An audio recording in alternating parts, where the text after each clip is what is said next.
Two galaxies separated by an impossible distance, each ruled by their own laws of power and survival. In one, the force flows through all living things, binding the fate of trillions under the iron fist of an emperor who has mastered the dark side. In the other, ancient rings of Naquata connect worlds in an instant, their creators long since ascended beyond physical existence, leaving behind technology that lesser civilizations struggle to comprehend. Neither galaxy knew the other existed. Neither galaxy was prepared for what would happen when that changed. In the uncharted depths of the unknown regions, where even the Empire's vast star charts showed only darkness and warning beacons, the Imperial II-class Star Destroyer Inexorable drifted through a sector that sensors insisted should be empty space. Captain Tarek Vane stood on the bridge, watching his crew analyze readings that made no sense according to any known physics. The hyperspace anomaly had been detected 3 weeks ago, a gravitational disturbance that shouldn't exist, pulling at the fabric of space-time itself in ways that violated every principle of astrogation. "Captain, the anomaly is expanding," Lieutenant Shara reported from the sensor station, her voice tight with professional concern. "Gravitational shear is increasing if we don't withdraw to minimum safe distance." "Maintain position," Vane ordered. "Admiral Thrawn wants complete sensor data. We don't retreat from the unknown, we analyze it." The anomaly twisted before them like a wound in reality, purple and gold energy crackling along its edges. Through the observation viewport, it looked almost alive, pulsing with a rhythm that seemed to mock the silence of normal space. The Inexorable's probe droids had been feeding data for hours, but the science teams couldn't explain what they were seeing. It wasn't a black hole, it wasn't a wormhole, it was something else entirely, something that seemed to connect to a space that existed outside their galaxy's natural laws. Then, without warning, the anomaly stabilized. The chaotic energy patterns resolved into a perfect sphere of shimmering light, approximately 300 meters in diameter. Through its center, impossible as it seemed, Captain Vane could see stars. Different stars, constellations that existed nowhere in the known galaxy, or even the unknown region's uncharted territories. "Launch reconnaissance probe, full spectrum analysis. I want to know where that leads." The probe shot forward, a small dark speck against the luminous sphere. For a moment, it hung at the threshold. Then it vanished, consumed by the light. Data began streaming back immediately, but the data made the science officers gasp. The probe had traveled 37,000 light-years instantaneously. It was transmitting from another galaxy entirely. Within the hour, the Imperial's inexorable hypercom arrays were burning with priority encrypted transmissions to Imperial Center. Within the day, Lord Vader himself had been briefed. Within the week, an entire expedition fleet was being assembled. The Emperor had been explicit in his orders: explore this new galaxy, catalog its resources, and determine if it posed a threat to Imperial interests. And if the opportunity for conquest presented itself, the Empire would not hesitate to expand its dominion beyond the boundaries of a single galaxy. The Galactic Empire had discovered the pathway to the Milky Way, and the Stargate network was about to face an enemy unlike any it had encountered before. An enemy with star destroyers, legions of stormtroopers, and the dark power of the Sith. Thousands of light years away, in a mountain complex beneath the state of Colorado, Stargate Command continued its mission in blissful ignorance. SG-1 was off-world on a routine diplomatic mission. The Prometheus was undergoing repairs in orbit. General Hammond was reviewing supply requisitions. None of them knew that in the uncharted depths of a galaxy they'd never heard of, an empire was preparing to come through their front door. If you want to see more characters enter different universes, hit that subscribe button and drop the name of a character and the universe you'd want to see them in down in the comments below. May the Force be with you. The Empire's approach would be methodical, calculated, overwhelming. They had conquered a galaxy once before, after all. What was one more?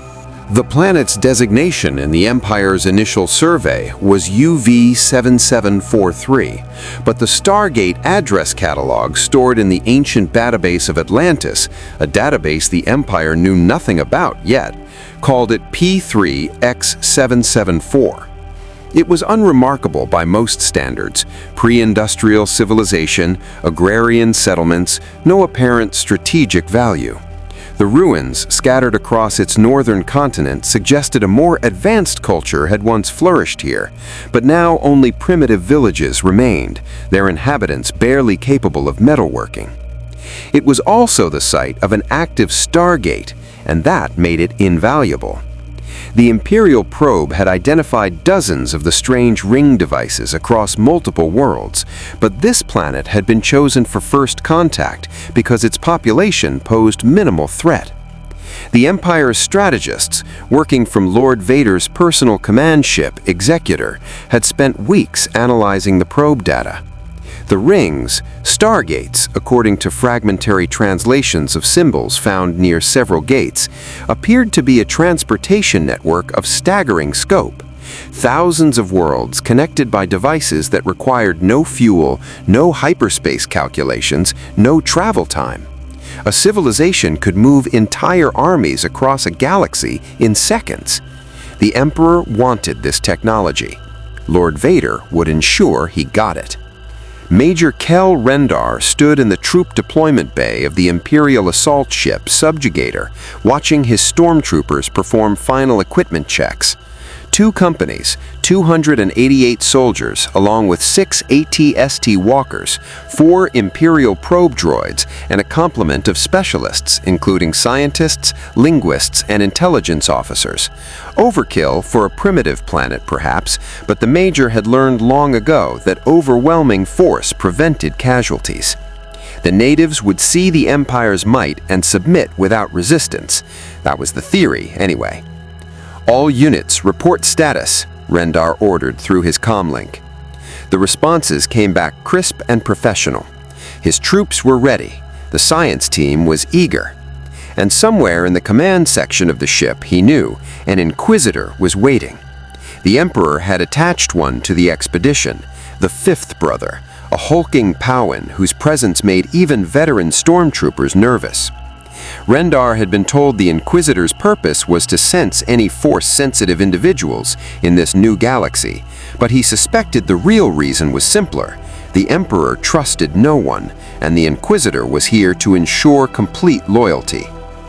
The Subjugator dropped out of hyperspace precisely on schedule, appearing in high orbit above P3X774. Sensors immediately confirmed the probe's data.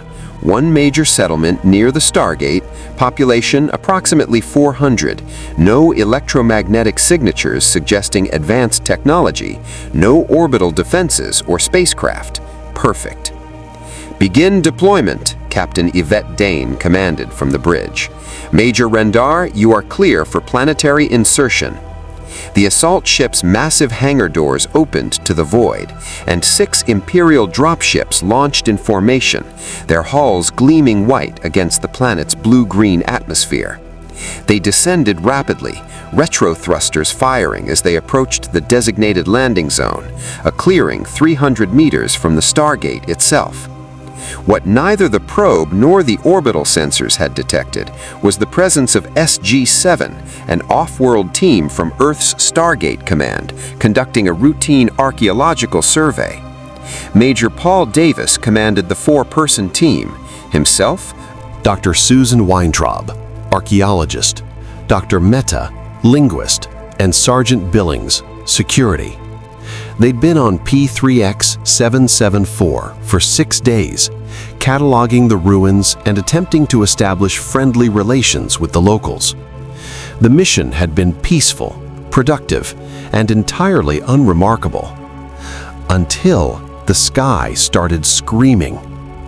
"What the hell is that?" Sergeant Billings shouted, pointing upward as 6 massive craft tore through the cloud layer, their design unlike anything in the SGC database. They weren't Goa'uld's death gliders. They weren't Teltac cargo ships. They weren't any spacecraft Earth or its allies had ever encountered. "Get to the gate, now!" Major Davis ordered, already running. His team sprinted across the village square, locals scattering in terror as the strange ships descended with purpose and precision. The Stargate stood on an ancient platform at the settlement's edge, its dialing device, a DHD, sitting silent and inactive. Dr. Weintraub reached the DHD first, her fingers flying across the symbols. She dialed Earth hundreds of times. 7 symbols. Simple. Routine. The gate should activate in seconds. The first dropship landed 50 meters away, its boarding ramp slamming down with hydraulic force. White-armored figures poured out, their weapons raised, moving with military precision that made Davis's blood run cold. These weren't scavengers or raiders. This was an army. "Stargate Command, this is SG-7, Davis shouted into his radio as the wormhole finally burst into existence, its blue event horizon rippling with energy. "We have contact with unknown hostile forces. Repeat, unknown hostiles. We are coming in hot." "All targets, weapons free," a voice boomed across the clearing, amplified and emotionless. "Stun setting. The Emperor wants prisoners." Blue energy bolts, not the orange-yellow of staff weapons, but something else entirely, streaked across the clearing. Dr. Mehta went down first, his body convulsing as the stun bolt hit. Sergeant Billings returned fire with his P-90, the familiar staccato burst of Earth's weapons cutting through the chaos. Several stormtroopers staggered but didn't fall, their armor absorbing the 5.7mm rounds. "Go! Go! Go!" Davis screamed, shoving Dr. Weintraub toward the event horizon. She stumbled through, vanishing into the shimmering blue. Davis was right behind her when something hit him in the back, not a stun bolt, but a physical impact that drove him to his knees. He rolled, raising his weapon, and found himself staring at a figure in black armor standing at the base of the Stargate platform. The 5th brother tilted his head, studying Davis with cold, yellow eyes. The man, if he was a man, held no visible weapon, but Davis felt something pressing against his mind, a pressure that made his thoughts fuzzy and distant. "Sleep," the Inquisitor said, almost gently, and gestured with one hand. Dr. Davis's world went black. The Stargate remained active for 38 seconds, the standard connection time, long enough for Dr. Weintraub to reach Earth and trigger every alarm in Stargate Command, long enough for the recording devices built into the MALP positioned near the gate to capture everything and transmit it back to Cheyenne Mountain, long enough for Earth to learn that something terrible had just entered their galaxy. The alarms in Stargate Command had a specific tone for off-world emergencies, a harsh, pulsing klaxon that sent personnel sprinting to battle stations and made even veterans' hearts race. General George Hammond was halfway through his second coffee of the morning when that sound echoed through the mountain complex, and his instincts kicked in before his conscious mind fully processed what was happening. "Unscheduled off-world activation!" Sergeant Walter Harriman's voice came through the intercom, professional despite the urgency. "Receiving SG-7's IDC." Hammond was already moving, his coffee abandoned on his desk as he strode toward the control room. Through the reinforced glass observation window, he could see the Stargate's inner ring spinning, locking chevrons with mechanical precision. 7 encoded symbols, Earth's address in a network spanning the galaxy. The event horizon burst into existence with its characteristic whoosh of displaced energy, then settled into the rippling vertical pool of blue that defied every law of physics Hammond had learned at the Academy. "Iris is closed, sir," Harriman reported. "SG-7 is 2 days ahead of schedule. Major Davis hasn't made contact." The event horizon bulged outward as something impacted the iris from the other side. The reinforced trinium alloy, strong enough to withstand direct staff weapon fire, held firm, but the impact resonated through the entire gate room with a metallic clang that made the technicians flinch. "What the hell was that?" Hammond muttered. A figure stumbled through the event horizon, emerging from the wormhole only to slam against the iris at high speed. Dr. Susan Weintraub collapsed on the ramp, gasping for breath, her clothes torn and her face bleeding from a gash across her forehead. Two SF guards were already rushing down to help her, weapons raised toward the active gate. "Open the iris," Hammond ordered. "Get her clear." The iris spiraled open in less than 2 seconds, standard emergency protocol. The guards grabbed Weintraub under her arms and dragged her away from the event horizon just as the gate deactivated with its characteristic unstable vortex flush. The wormhole collapsed, the inner ring went silent, and the gate room fell into tense stillness. "Medical team to the gate room, now!" Harriman was already on the phone. "Dr. Brightman, we have casualties." Hammond descended the stairs from the control room 3 at a time, his 60-plus years forgotten in the adrenaline rush. By the time he reached Weintraub, she was sitting up, one of the SF guards applying pressure to the head wound, while the others swept her for injuries. "Doctor, where's the rest of your team? Where's Major Davis?" asked Hammond, kneeling beside her. "Where's Major Davis?" "Gone," she gasped, her eyes wide with shock. "They came out of the sky. Ships, dozens of them, soldiers in white armor. They stunned Meta, hit Davis. I barely made it through. General, they weren't Goa'uld. They weren't anything we've ever seen before." Hammond felt ice settle in his stomach. In 6 years of operating the Stargate program, they'd encountered dozens of hostile forces, Goa'uld system lords, replicators, rogue NID operations, even sentient energy beings. But Weintraub's description didn't match any known threat profile. "Did you get any footage? Did the MALP transmit?" "I don't know. Everything happened so fast. 1 minute we were studying the ruins, the next—" She broke off, shaking her head. "Their weapons were precise, not energy weapons like staff blasts, something else. Blue bolts that dropped you instantly. And their ships, General, they were huge, military craft. This wasn't raiders or scavengers. This was an invasion force." The medical team arrived with a stretcher, but Hammond waved them off for just a moment longer. "Did Major Davis activate the GDO before they took him?" "I don't think so. We were running. They hit us before we could organize." Which meant Major Davis, Dr. Meta, and Sergeant Billings were prisoners of an unknown enemy on P3X77. And if Weintraub was right about the scale of the force they'd encountered, this was far worse than a simple ambush. Hammond straightened, his command voice cutting through the chaos. "I want SG-1 recalled immediately. Contact the Prometheus, bring her to full battle readiness. Someone get me Colonel Carter and tell her I need an analysis of any data the MALP transmitted before the wormhole closed. And somebody please explain to me how an entire invasion force appeared on P3X774 without us having any intelligence whatsoever." The Stargate Command control room erupted into organized chaos as personnel rushed to execute orders. Hammond watched them work, his mind already running through tactical scenarios. If this unknown enemy had star destroyers, and the description suggested craft of significant size, then Earth's defenses were woefully inadequate. The Prometheus was powerful, but she was one ship.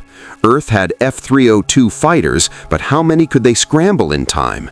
The Antarctic outpost had weapons, but activating them would reveal Earth's possession of ancient technology to any enemy paying attention. "General, we have MALP footage," Harriman called from the control room above. "You need to see this."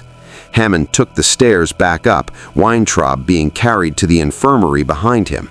The main monitor showed frozen frames from P3X774, and what he saw made his tactical assessment shift from concerning to catastrophic. The ships were enormous, wedge-shaped, white and gray, bristling with weapons emplacements that dwarfed anything in the SGC database. They hung in the sky like floating cities, their scale impossible to fully appreciate until you noticed the tiny figures of soldiers deploying from their bellies. And those soldiers, white armor, black visors, weapons that glowed with blue energy, moved with the precision of elite military forces. But it was the figure standing at the base of the Stargate that made Hammond's blood run cold. Tall, humanoid, wearing black and gray armor that seemed designed to intimidate. And when the footage showed him gesturing toward Major Davis, the Major simply collapsed as if his strings had been cut. No weapon fired, no visible force applied. Just a gesture, and a trained military officer dropped like a puppet. "Rewind that. Show me that again," Hammond complied. Hammond watched the black-armored figure raise one hand, watched Major Davis fall. The implications were terrifying. Either this enemy had developed weapons that left no visible signature, or they had capabilities that operated outside conventional physics. "Sir, we have MALP footage cut off 30 seconds after Dr. Weintraub came through, but before it did, the sensors detected something else. The white armored soldiers were examining the Stargate. They're trying to understand how it works." "Which means they'll figure out how to dial Earth," Hammond said quietly. "How long do we have?" "Unknown, sir. If they have advanced computer systems and can analyze the DHD's operation, hours, maybe less?" Hammond turned to face the empty gate. The titanium iris was closed, a mere foot from the event horizon's threshold, capable of preventing anything from materializing inside the mountain. But the iris was a defensive measure, not a solution. If this enemy had ships capable of crossing interstellar distances, they didn't need the Stargate to reach Earth. They could come through hyperspace, or whatever their equivalent was, and bombard the planet from orbit. "Get me the president," Hammond said, "and someone contact the Tok'ra. I want Jacob Carter here within the hour. If we're about to go to war with an enemy that has capital ships and soldiers who can drop people with a gesture, we need allies, lots of them." The Stargate remained silent, its surface dark and inactive, but Hammond knew that silence wouldn't last. Somewhere on P3X774, an unknown enemy was examining Earth's address. They had prisoners who knew about the SGC, about Earth's defenses, about humanity's place in the galactic community. And if the scale of those ships was any indication, the Goa'uld were about to seem like the least of Earth's problems. 3,000 miles above Colorado, the BC-303 Prometheus received its recall orders and began preparing for combat operations. In the Tok'ra tunnels, urgent messages were being transmitted to Jacob Carter, and in the Pentagon, the Joint Chiefs were being briefed on a threat that made previous nightmares seem manageable. The Galactic Empire had just announced its presence to the Milky Way galaxy, and Earth had less than 24 hours before Lord Vader himself arrived to claim his new territory. The interrogation chamber aboard the Executor was designed for psychological intimidation as much as information extraction. Dim lighting cast long shadows across the polished black floor. The walls were bare durasteel, sound-dampened to prevent echoes, creating the sensation of isolation despite the massive super-star destroyer's thousands of crew. In the center of the room, secured to a vertical interrogation rack with magnetic restraints, Major Paul Davis hung with his feet barely touching the floor, his wrists locked at shoulder height. He'd been awake for approximately 6 hours. The first 2 had been spent in a cell, recovering from whatever that black-armored figure had done to him. The next 4 had been interrogation, though not the brutal physical kind he'd been trained to resist at SEER school. This was something else entirely. Questions delivered in precise, clinical tones by Imperial intelligence officers who seemed genuinely curious rather than hostile. They wanted to understand the Stargate network, Earth's military capabilities, the political structure of what they kept calling this galaxy's indigenous powers. Davis had given them nothing: name, Rank, service number, the standard protocol.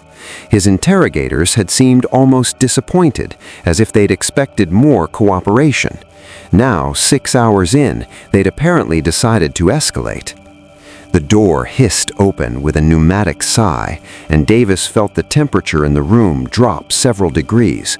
Not physically, the environmental controls hadn't changed, but something in the air itself seemed to grow colder, heavier, as if the space was shrinking around him. He heard breathing first, measured, rhythmic, mechanical.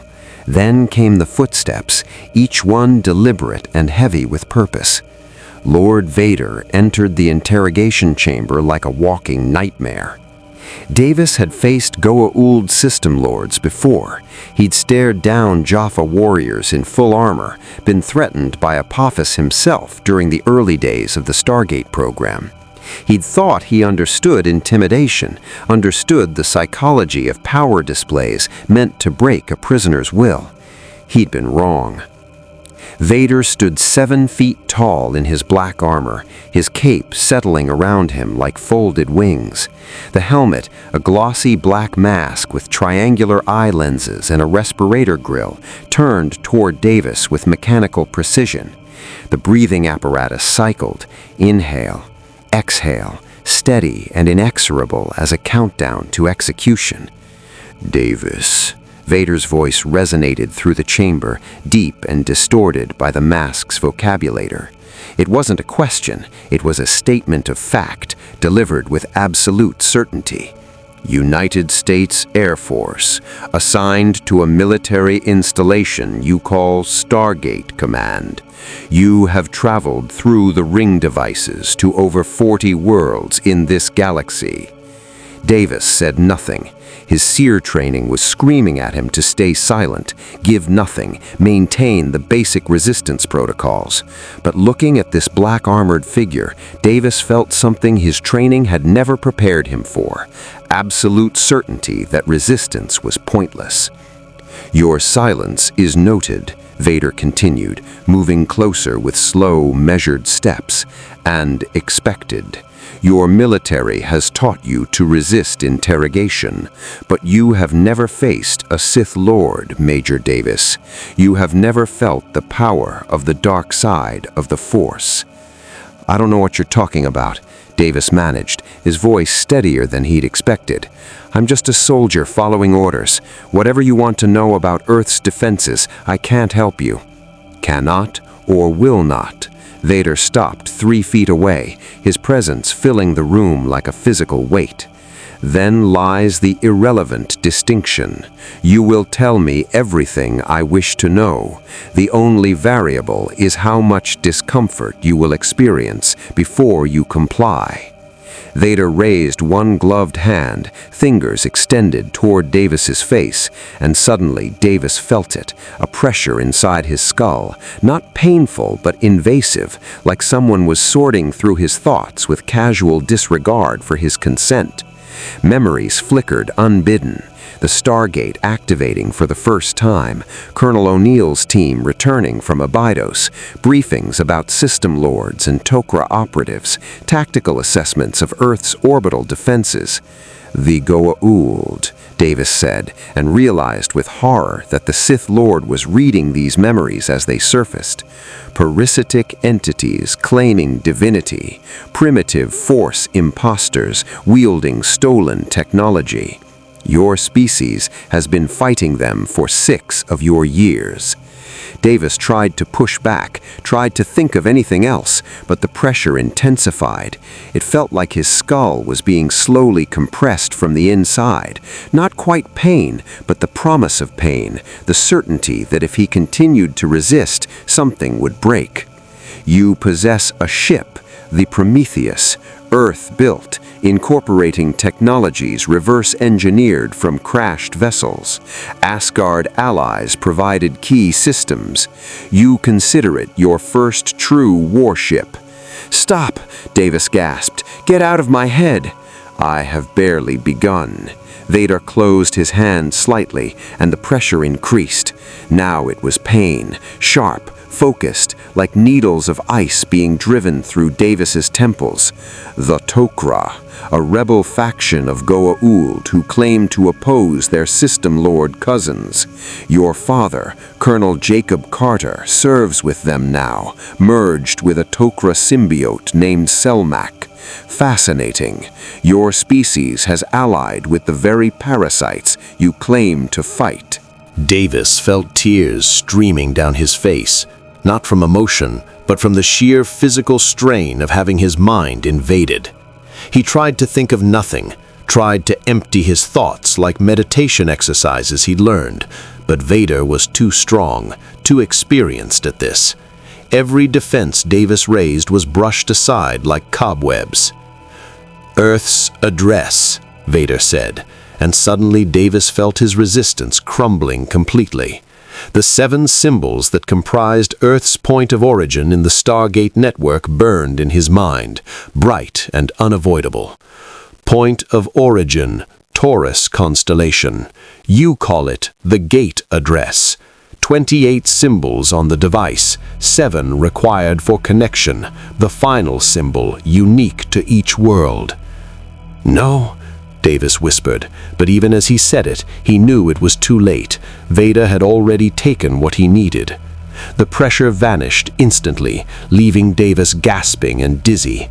Vader lowered his hand and turned toward the door, his cape swirling with the motion. He paused at the threshold, looking back over his shoulder. "Your loyalty is admirable, Major Davis," Vader said, and there might have been something like respect in that mechanical voice, but ultimately futile. Your world will be brought into the Empire, either through surrender or conquest. You have seen our forces. You understand our capabilities. When we arrive at your Cheyenne Mountain, you will have one opportunity to counsel your superiors toward reason.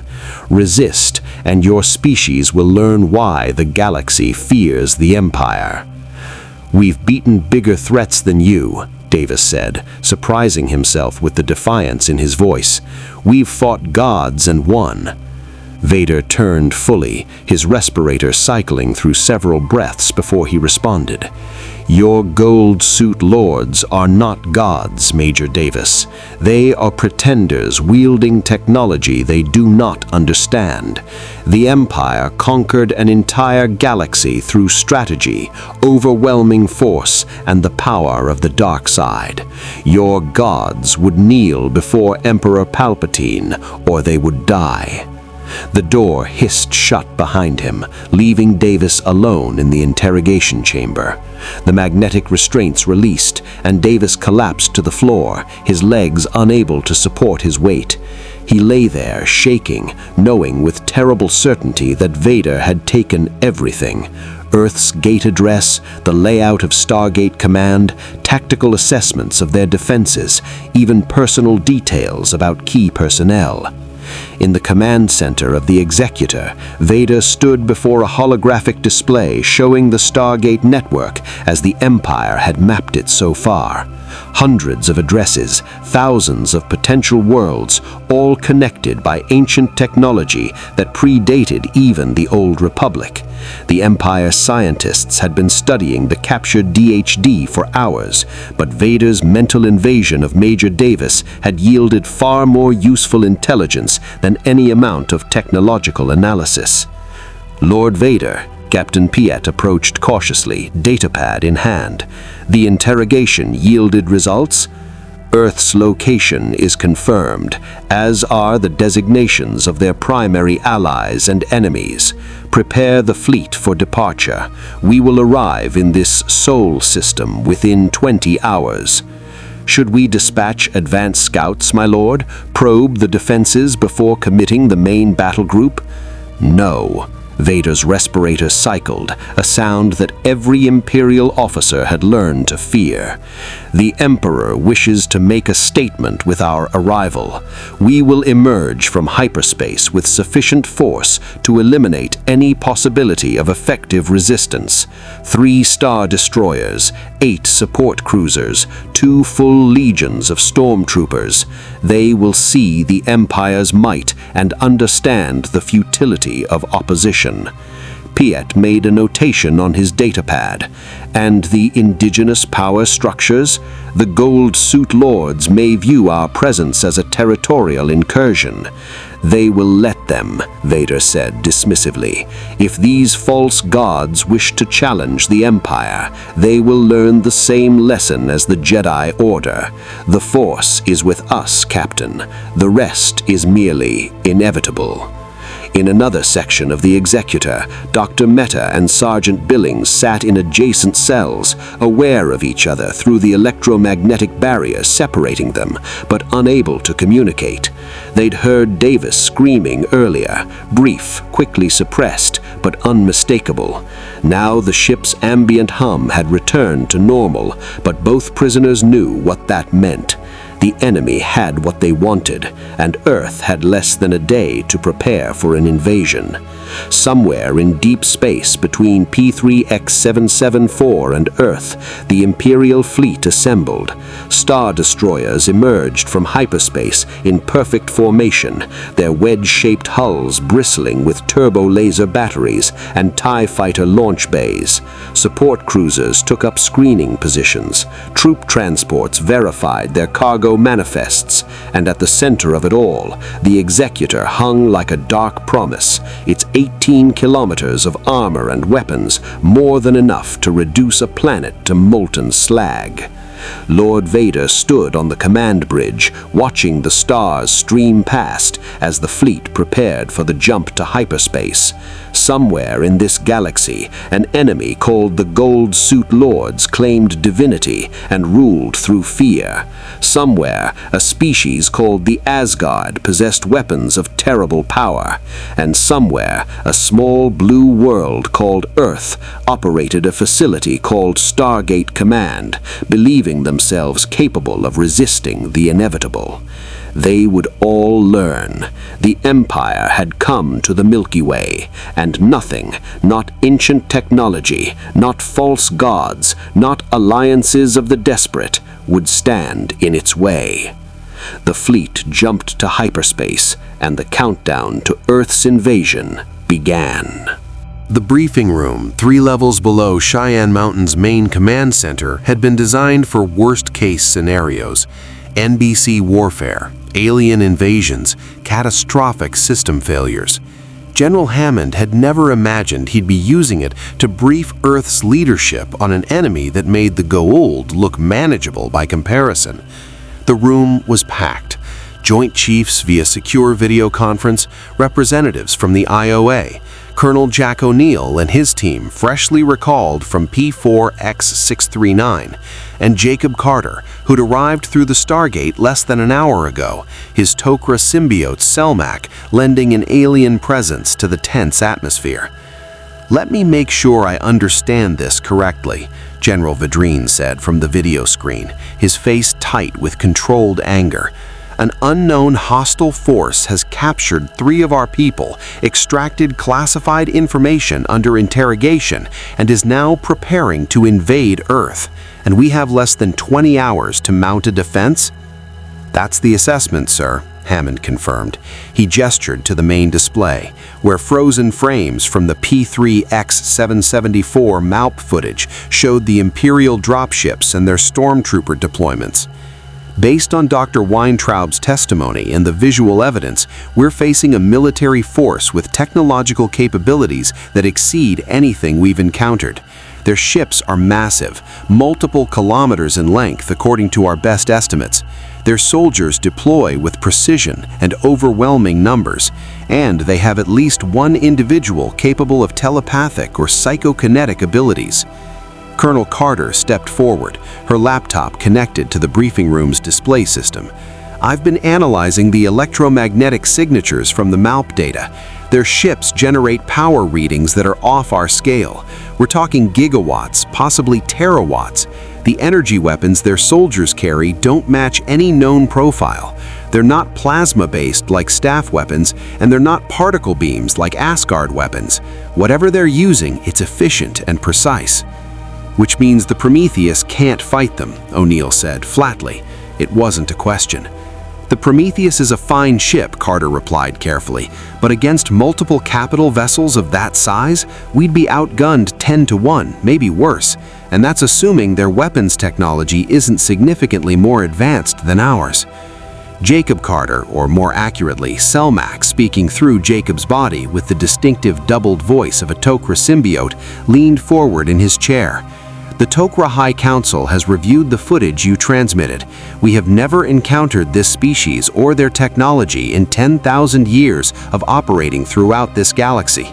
Their origin point is unknown. Their capabilities appear to exceed even the Ancients' pre-ascension technology in some respects. "That's not possible," Dr. Daniel Jackson interjected, pushing his glasses up his nose in the gesture everyone recognized meant he was about to deliver an academic lecture. The Ancients built the Stargate network millions of years ago. They seeded life across 2 galaxies, developed weapons capable of destroying entire solar systems, and eventually ascended to a higher plane of existence. How could a species we've never heard of suddenly appear with superior technology? "Because they're not from this galaxy," Selmac replied. "The Tok'ra believe these invaders came through the hyperspace anomaly your Major Davis reported before his capture. They're extragalactic, from beyond the Milky Way entirely." The room fell silent as the implications sank in.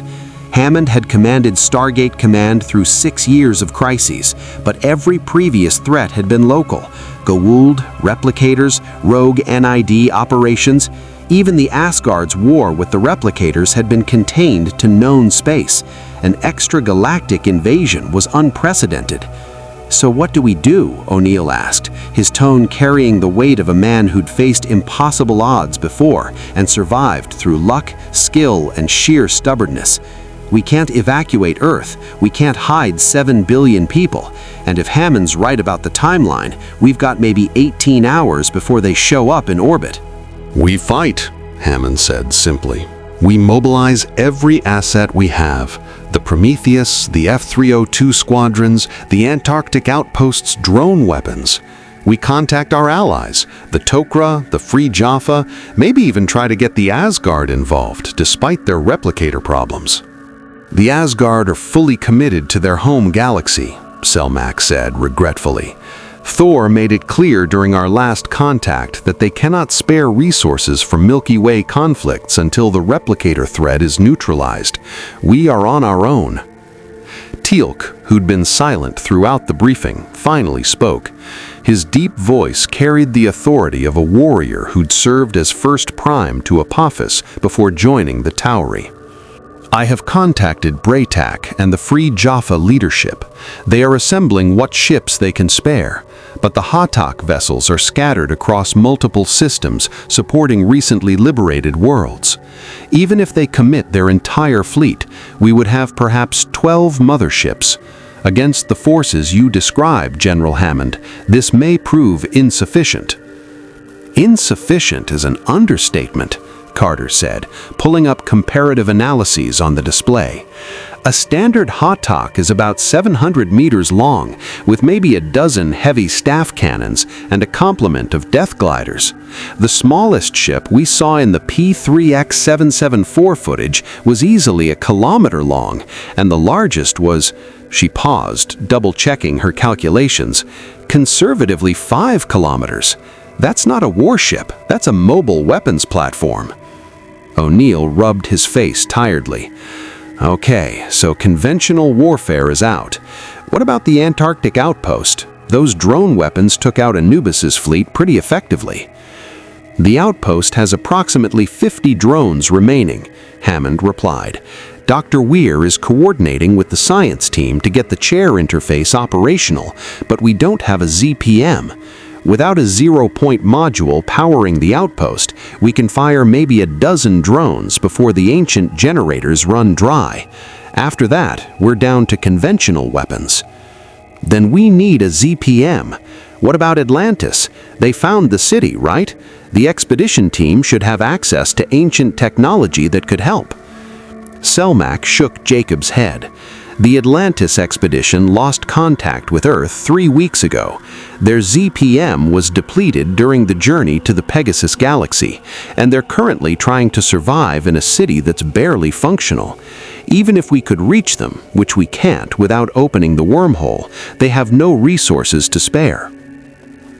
The briefing room's display suddenly changed, replaced by an urgent message from the gate room. Sergeant Harriman's face appeared on screen, his expression grim. General Hammond, we're receiving a transmission through the Stargate. It's coming from P3X774, and it's addressed to Earth specifically. Put it through, Hammond ordered. The display shifted again, and suddenly they were looking at Major Paul Davis. He sat in what appeared to be a cell aboard a starship, his face bruised and exhausted, but his eyes clear and focused. Behind him, barely visible in the shadows, stood the black armored figure from the MALP footage. "General Hammond," Davis said, his voice steady despite obvious fatigue. "The force that captured me calls itself the Galactic Empire. They're from another galaxy entirely, and they've sent a fleet to Earth. Lord Vader," Davis gestured toward the figure behind him, "wishes to make Earth aware of their intentions."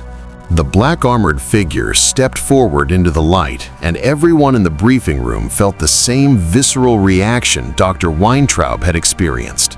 This was a predator, a being designed for intimidation and violence.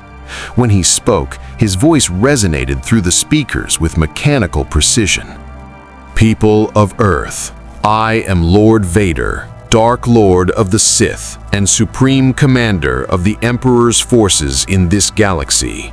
Your world has been designated for incorporation into the Galactic Empire. In 18 hours, an Imperial battle group will arrive in your Sol system. You will deactivate your orbital weapons platforms, ground your military spacecraft, and prepare to receive an occupation force. Resistance will be met with overwhelming force. Compliance will be rewarded with continued existence under Imperial law." O'Neill let out a low whistle. Well, he's not much for subtlety.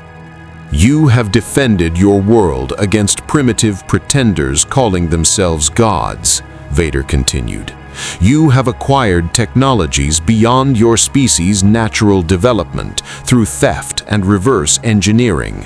You believe yourselves capable of resisting superior forces. You are incorrect.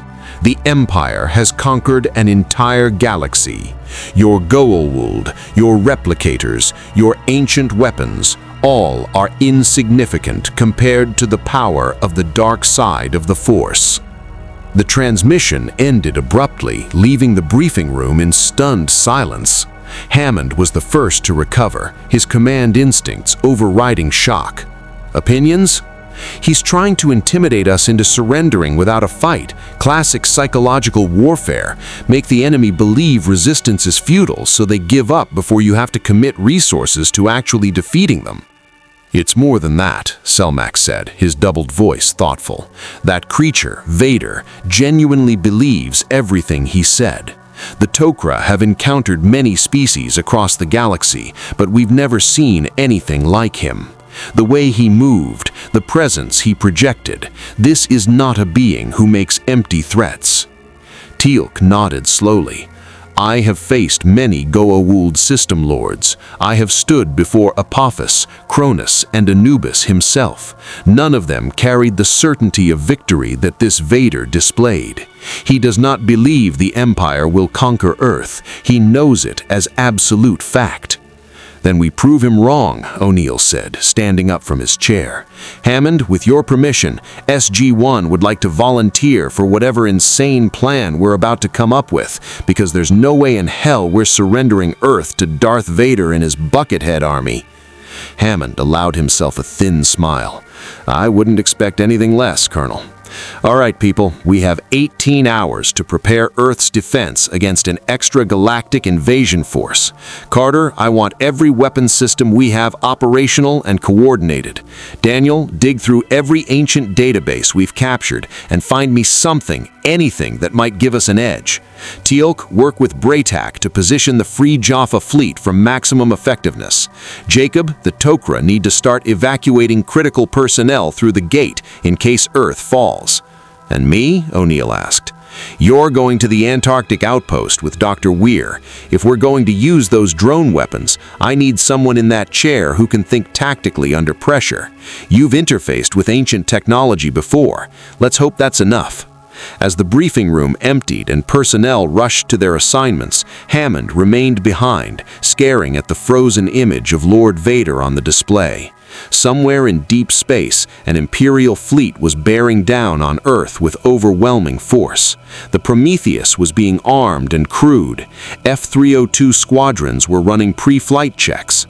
The Antarctic outpost was powering up weapons that hadn't been fired in thousands of years. And General George Hammond, who'd spent his career preparing for the worst, knew with terrible certainty that Earth's worst nightmare had finally arrived. The Tok'ra tunnel system on Ravana had always struck Daniel Jackson as simultaneously impressive and claustrophobic. Organic, crystalline walls that seemed to grow in response to the symbiote's presence, creating passages and chambers that adapted to their inhabitants' needs. Now, as he materialized through the Stargate into the main council chamber, he found it packed with Tok'ra operatives from across the galaxy. Their faces, or rather the faces of their human hosts, showing varying degrees of concern and calculation. Jacob Carter, still carrying Selmak within him, had transported Daniel here via Teltac cargo ship immediately after the CGC briefing. Time was critical. If the Tok'ra possessed any intelligence about this Galactic Empire or technologies that could counter their invasion, Earth needed it now. Daniel Jackson of the Tauri, Garshaw of Belot greeted him formally, her doubled voice carrying the authority of one of the Tok'ra's highest-ranking members. Selmak has briefed us on the situation. We have reviewed your MALP footage and analyzed the limited data available. Our assessment is troubling. That's one word for it, Daniel replied, accepting the data crystal that another Tok'ra operative handed him. General Hammond was hoping you might have encountered something similar in your 2,000 years of operations. Any species matching this profile? Any intelligence about extragalactic threats? Garshaw gestured to a holographic display that shimmered to life in the center of the chamber. It showed a star map of the Milky Way with thousands of markers indicating Tok'ra operations, Goa'uld territories, and unexplored regions. We have operated in this galaxy for 10,000 years, not 2,000. In that time, we have cataloged every major spacefaring species, every significant technological civilization, every threat to the natural order. This empire you describe appears in none of our records. Which means they really are from outside our galaxy, Daniel said, studying the map. The question is, how did they get here? Intergalactic travel requires enormous energy. Even the ancients needed ZPMs to power the wormhole to Pegasus. How did an entire invasion fleet cross the void between galaxies? The hyperspace anomaly, Jacob said, his own voice speaking now rather than Selmak's. Whatever that thing is in the unknown regions of their galaxy, it's a bridge. Maybe natural, maybe artificial, but it's stable enough to allow massive ships to transit from their galaxy to ours. Another Tok'ra operative, Anise, whom Daniel recognized from previous encounters, stepped forward. We've consulted our oldest intelligence archives. There are fragmentary references in pre-Goa'uld historical records to the space beyond spaces, passages between galaxies that the ancients may have mapped before their ascension. Most Tok'ra scholars dismissed these as mythology. Perhaps we were wrong. So they found a shortcut, but that doesn't help us fight them. What about their technology? The energy signatures, the ship designs, those weapons their soldiers carry. Anything familiar? Garshaw manipulated the holographic display, bringing up comparative analyses. Their energy generation appears to be based on principles we don't fully understand. Not Naquadah reactors, not neutrino ion generators like the Asgard use. Something else entirely, highly efficient, compact, and powerful. Their weapons technology is similarly advanced, directed energy with minimal power drain, capable of both lethal and non-lethal settings. And their ships? Daniel pressed. The big wedge-shaped ones? Designed for overwhelming force projection. The largest vessel, the one you call the Executor, is approximately 18 kilometers long, according to our analysis of the MALP footage's perspective distortion. For comparison, the largest Goa'uld Hatok ever constructed was barely 900 meters. They're not just militarily superior, they're operating on a completely different scale of warfare. Daniel felt his stomach sink. Can the Tok'ra fleet engage them? Buy Earth time to evacuate critical personnel? The Tok'ra do not possess a fleet, Garshaw said bluntly. We operate through infiltration, intelligence gathering, and surgical strikes using stolen Teltac vessels. We have perhaps 20 dozen ships capable of combat, none larger than a Teltac cargo hauler. Against star destroyers, as their intelligence transmissions call them, we would be obliterated in seconds. Then what can you do? Daniel asked, frustration creeping into his voice. We're hours away from an invasion, and Earth is desperate for any advantage. Selmak took control of Jacob's body again, the symbiote's doubled voice carrying a weight of ancient wisdom. We can provide intelligence and coordination. The Tok'ra have agents embedded within several System Lords' courts. We can attempt to manipulate the Goa'uld into engaging this empire, using their arrogance and territorial instincts against them. If Baal or you believe these newcomers threaten their domains, they may commit their fleets to defend their territories. You want to trick the Goa'uld into fighting our war, Daniel said slowly.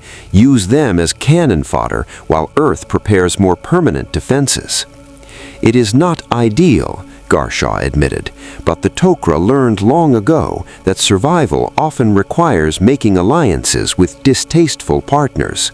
The Goa'uld are tyrants and false gods, but they have thousands of ships and millions of Jaffa warriors. Let them bleed against the Empire while Earth and the Tok'ra search for more effective countermeasures. Daniel thought about the moral implications. Manipulating even the Goa'uld into a war they didn't fully understand felt wrong on multiple levels. But then he remembered the footage of those white-armored soldiers stunning Sergeant Billings, remembered Major Davis's bruised face during Vader's transmission, remembered the casual certainty in that mechanical voice as it promised Earth's conquest. Do it, Daniel said. Contact whoever you need to contact. If we can buy Earth even a few extra hours, it's worth it. Anise began working on a communication device, her fingers flying across Tok'ra controls. We'll start with Baal. He's the most ambitious and pragmatic of the System Lords.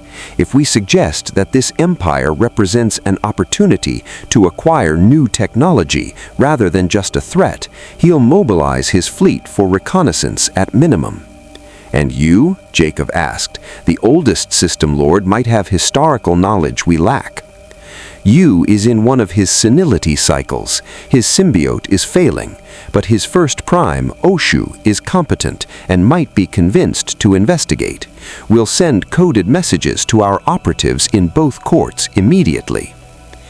Daniel watched the Tok'ra work, their efficiency born from thousands of years of resistance operations against overwhelming odds.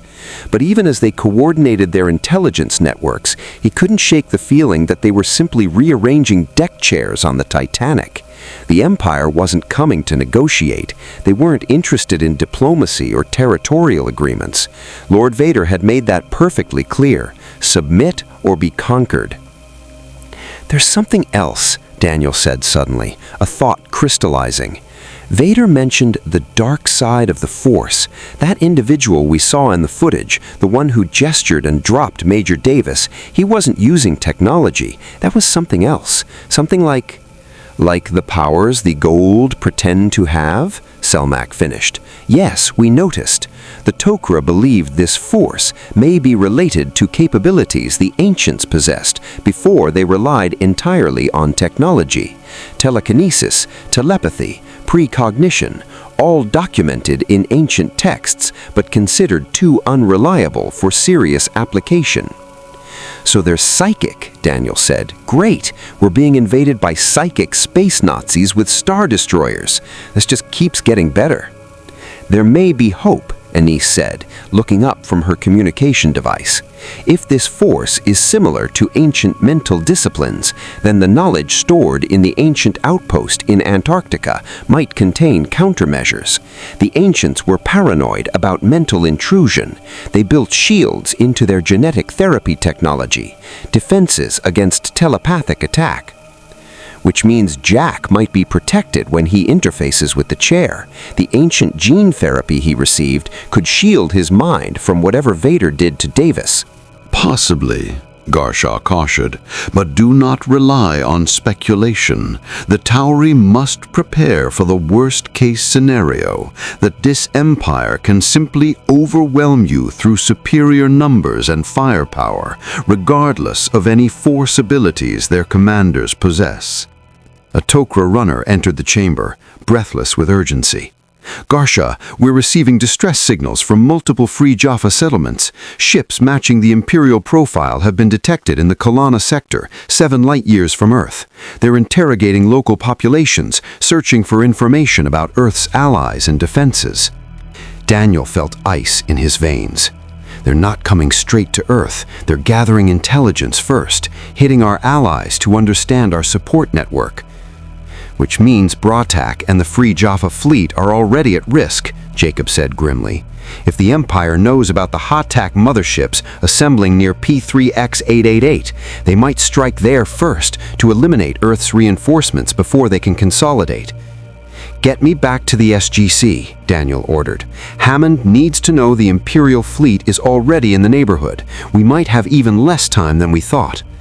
As the Tok'ra scrambled to transport Daniel back through the Stargate, Garshaw watched with an expression that might have been sympathy or resignation.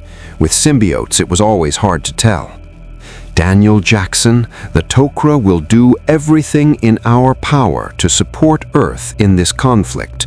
But you must understand, we have fought the Goa'uld for 10,000 years and barely survived. This empire conquered an entire galaxy. If they are determined to take Earth, there may be nothing any of us can do to stop them." "Then we'll go down fighting," Daniel said simply. "That's what humans do best." The Stargate activated behind him, its chevrons locking in sequence as the wormhole formed. Daniel took one last look at the Tok'ra Council chamber, at allies who'd stood with Earth through countless crises, but who now looked genuinely uncertain about humanity's survival, and stepped through the event horizon.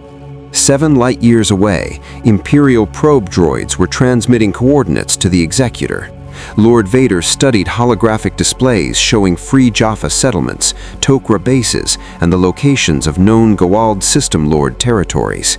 His tactical officers were updating threat assessments in real time, cataloging every potential enemy and ally that Earth might call upon. The indigenous resistance forces are fragmentary and poorly coordinated. The Free Jaffa possess approximately 12 motherships capable of space combat, but their crews are undertrained and their ships are outdated Hatak-class vessels from the Goa'uld era. The Tok'ra have no significant military assets. The Asgard are preoccupied in their home galaxy. Earth stands essentially alone. Not alone, Vader corrected. Desperate, which makes them dangerous in unpredictable ways. Maintain fleet cohesion and advance according to schedule. I want all potential reinforcement routes monitored. If these Free Jaffa attempt to reach Earth, intercept and destroy them before they can consolidate their forces. Yes, Lord Vader. The Dark Lord turned back to the tactical display, his respirator cycling steadily. Somewhere on Earth, military commanders were scrambling to organize a defense. They would fail, of course. The outcome was inevitable. But how they failed, how much resistance they offered, would determine whether Earth was incorporated peacefully or reduced to a cautionary tale for other worlds that might consider resisting imperial authority. The Force whispered warnings around him, currents of possible futures swirling in patterns too complex for normal minds to comprehend. Vader saw snippets, explosions, desperation, a chair of ancient design activating with lethal intent, golden drones streaking through space. But he also saw submission, occupation, Earth's resources flowing into Imperial war machines. The future was always in motion, but the Empire's victory was as certain as the dark side itself. The Antarctic outpost had been buried under ice for millions of years before humans rediscovered it, a vast ancient facility carved into the bedrock beneath 2 miles of frozen wasteland, its systems dormant but intact, waiting for someone with the ancient gene to awaken it. Colonel Jack O'Neill stood in the control chair chamber, staring at the elegant piece of technology that represented Earth's best hope for survival, and tried not to think about the last time he'd sat in one of these things. That had been during the crisis with Anubis, when the ancient knowledge had been downloaded directly into his brain.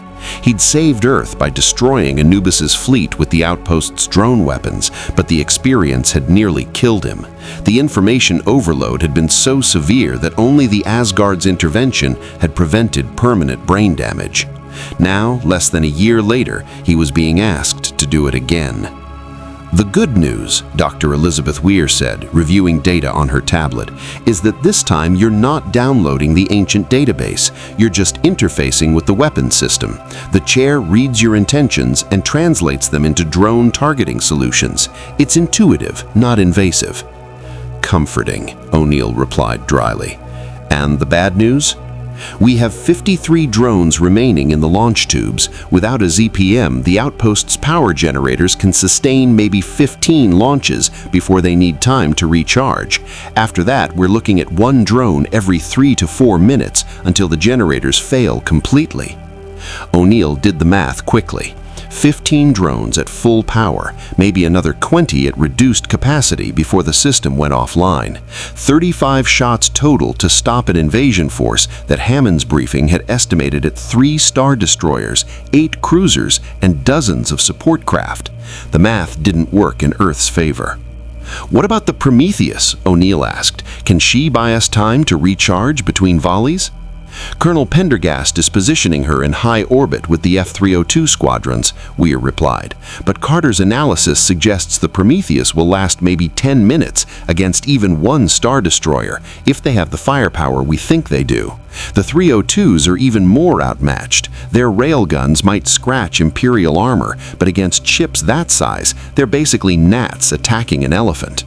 So everything depends on these drones, O'Neill said, approaching the control chair. It looked deceptively simple, a reclined seat surrounded by crystalline neural interface nodes designed to respond to thoughts rather than physical controls.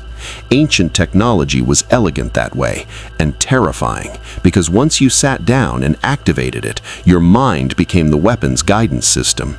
Every stray thought, every moment of hesitation could mean the difference between a successful intercept and catastrophic failure.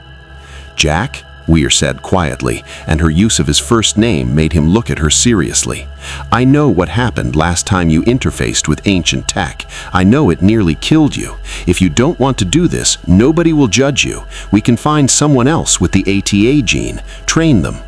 "There's no time," O'Neill interrupted. "The Imperial fleet will be here in less than 12 hours. You need someone who's done this before, someone who understands combat tactics and can make split-second targeting decisions. That's me. Besides," he added with a crooked smile, "someone's got to save the world. Might as well be the guy with the most practice."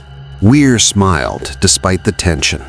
The ancients built these weapons to defend against the Wraith, drones that can fly through hyperspace, track targets at relativistic speeds, and penetrate shields that conventional weapons can't touch. If anything can stop Star Destroyers, it's these. "If," O'Neill repeated, "my favorite word, right up there with assume and probably." The outpost's control center was staffed by a dozen technicians and scientists, all working frantically to bring auxiliary systems online. Power conduits hummed with energy as the ancient generators cycled up from their dormant state. Holographic displays showed Earth's orbital space, tracking the Prometheus's position and the F-302 fighter wings deploying from Peterson Air Force Base. Everything was as ready as it could be in the limited time they'd had. "Sir, we're getting reports from Stargate Command," one of the technicians called out. "Free Jaffa ships are jumping to hyperspace, heading for Earth's coordinates. ETA approximately 4 hours. They're bringing everything they can spare. 14 Hatak motherships plus support craft." 14, O'Neill repeated. "Better than 12, I guess. Every little bit helps." He lowered himself into the control chair, feeling the cold metal against his back through his uniform. The moment his head touched the neural interface pad, the chair activated. Light blossomed around him. Not visible light exactly, but information presented directly to his consciousness. He could feel the outpost systems, sense the 53 drones waiting in their launch tubes like eager hunting dogs. The Antarctic continent spread out below him in his awareness, every ice sheet and rock formation mapped in three-dimensional detail. And beyond that, extending up through atmosphere and into orbit, his perception stretched to encompass Earth's immediate space. There, the Prometheus hung at geosynchronous orbit, her Asgard shields at maximum, her railguns armed and tracking. The F-302 squadrons, 36 fighters in total, maintained defensive formation around her, their pilots running final systems checks. And further out, at the edge of his expanded awareness, he could sense distortions in space-time that marked incoming hyperspace windows. The Free Jaffa were arriving. 14 golden pyramid ships dropped out of hyperspace in formation, their ancient hulls scarred from years of warfare against their former gold masters. Bratak's flagship led them, broadcasting encrypted identification codes to the Prometheus. Colonel Pendergast acknowledged, and the combined fleet, Earth and Free Jaffa, human technology and stolen gold systems, arranged themselves in defensive positions above humanity's homeworld. "It's not enough," O'Neill said quietly, his awareness still distributed through the ancient systems. "I can see the tactical situation. Even with the Jaffa motherships, we're outgunned. Those Star Destroyers are going to cut through the Hataks like they're made of paper." "Then make every drone count. Target the largest threats first. If you can disable or destroy their capital ships, the smaller vessels might break off or be manageable for the Prometheus and Jaffa fleet." O'Neill focused his thoughts, and one of the drones lifted from its tube in response, hovering in the launch chamber. The level of control was intimate. He didn't manipulate controls or issue commands. He simply thought about what he wanted the drone to do, and it obeyed. The weapon was an extension of his will, as responsive as his own hand. "Systems responding perfectly," one of the technicians confirmed, monitoring the drone's telemetry.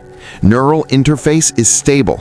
Colonel O'Neill, you have weapons-free authorization as soon as hostile contacts enter effective range. The waiting was the worst part. O'Neill remained in the chair, his mind linked to ancient technology, while his body sat motionless in an ice-buried facility that had witnessed the rise and fall of civilizations. Around Earth, ships and fighters held position. In Stargate Command, General Hammond coordinated defensive strategies. In orbit, Colonel Pendergast and Brawtack's warriors prepared for the fight of their lives. And somewhere in the void between stars, Lord Vader's fleet was approaching at relativistic speeds, confident in their inevitable victory. The chair's displays suddenly flared with urgent warnings. O'Neill's expanded awareness caught it first, multiple hyperspace windows opening simultaneously at the edge of the solar system, just beyond Mars's orbit. Massive objects dropping from faster-than-light travel into normal space with precision that spoke of centuries of military doctrine. "Contacts!" the technician shouted. "Multiple large vessels emerging from hyperspace. They're... Jesus Christ, those are big. Largest is reading 18 kilometers in length, exactly as predicted. 3 vessels in the 5-kilometer range, 8 in the 1 to 2-kilometer range. Dozens of smaller craft deploying from their hangar bays." "The Imperial fleet," Weir said, unnecessarily. O'Neill could see them now through the chair's extended awareness, massive wedge-shaped vessels that dwarfed anything in Earth's fleet, bristling with weapons turrets and hangar bays. The largest hung at the center like a dark promise, its hull scarred from battles in another galaxy. And on its bridge, he somehow knew Lord Vader stood watching Earth with the patience of a predator that had already won. "All units, this is Hammond." The general's voice came through the outpost's communication systems. "The Imperial fleet has arrived. All hands to battle stations. Prometheus, you are weapons-free. Free Jaffa fleet, engage at your discretion. Colonel O'Neill, Antarctica, you are cleared to fire when targets enter optimal range." "Copy that," O'Neill replied, his voice distant as most of his consciousness remained distributed through the ancient systems. The drones were ready. His targeting solutions were locked. He could feel Earth's billions below him, unaware that their world hung in the balance, that in minutes the sky would light up with a battle that would determine humanity's future. The Imperial fleet advanced, maintaining formation as they accelerated toward Earth. No transmissions, no ultimatums, just methodical movement toward conquest. Brawtack's fleet moved to intercept, the Hatak motherships spreading out to maximize their firing lines. The Prometheus surged forward, her Asgard shields shimmering to life. The F-302s broke formation, diving toward the approaching Star Destroyers in attack runs that looked suicidal against vessels that large. And in Antarctica, Jack O'Neill prepared to unleash weapons designed by ancients to fight enemies that could threaten entire galaxies. The battle for Earth had begun. The first shots of the battle came not from Earth's defenders, but from Lord Vader's fleet, and they were devastatingly precise. Green turbo-laser bolts, each containing enough energy to vaporize a city block, lanced across the void from the Star Destroyer's massive batteries. The targeting solutions were perfect, calculated by Imperial fire control computers that had coordinated orbital bombardments of 1,000 rebellious worlds. 3 Hatak motherships exploded in the opening volley. The Golden Pyramid ships, ancient Goa'uld vessels that had once been instruments of oppression but now served the Free Jaffa's cause, simply ceased to exist as turbo-laser fire punched through their shields and hulls. Thousands of tons of Naquata-reinforced armor vaporized in microseconds, the ship's reactors detonating in secondary explosions that lit up orbital space like dying stars. 6,000 Jaffa warriors died before they could return fire. "Evasive maneuvers!" Brawtack's voice roared across the Free Jaffa fleet's communication channels, his centuries of combat experience asserting itself even in the face of overwhelming technological superiority. "Spread formation! Do not give them clustered targets!"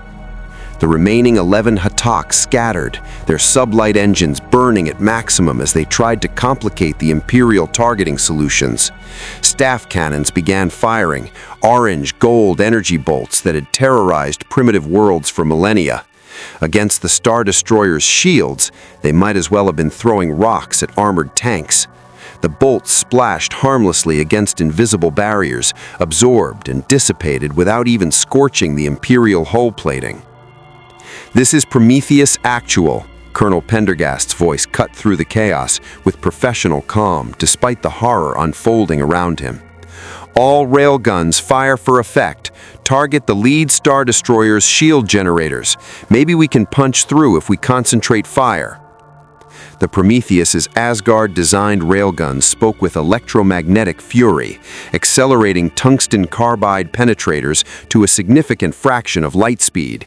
The kinetic projectiles slammed into the nearest Star Destroyer's shields with impacts that registered on every sensor in the solar system. For a moment, hope flickered. The shields rippled, their coherence flickering under the concentrated bombardment. Then the Star Destroyer's ventral turbo laser batteries rotated toward the Prometheus and opened fire. "Shields at 60%, Prometheus's tactical officer shouted. "Forward sections taking damage. Hull breaches on decks 3 and 4. Pendergast gripped his command chair as his ship shook under impacts that felt like the hammer of angry gods. "Helm, get us out of their firing arc. Damage control teams to forward sections. Tactical, keep those railguns firing." The F-302 squadrons dove into the fray, their pilots demonstrating the kind of reckless courage that had defined human fighter pilots since the dawn of aerial combat. The small craft were fast and maneuverable, designed to exploit gaps in larger ships' defenses. Against Goa'uld death gliders or even Wraith darts, they were formidable. Against TIE fighters launching by the dozens from Imperial hangar bays, they found themselves facing enemies just as fast and twice as numerous. "Break left! Break left!" Major Pierce screamed into his radio. A TIE fighter, an impossible ball-shaped cockpit with twin hexagonal solar panels, matched his maneuver perfectly, its pilot anticipating Pierce's tactics with computer-enhanced precision.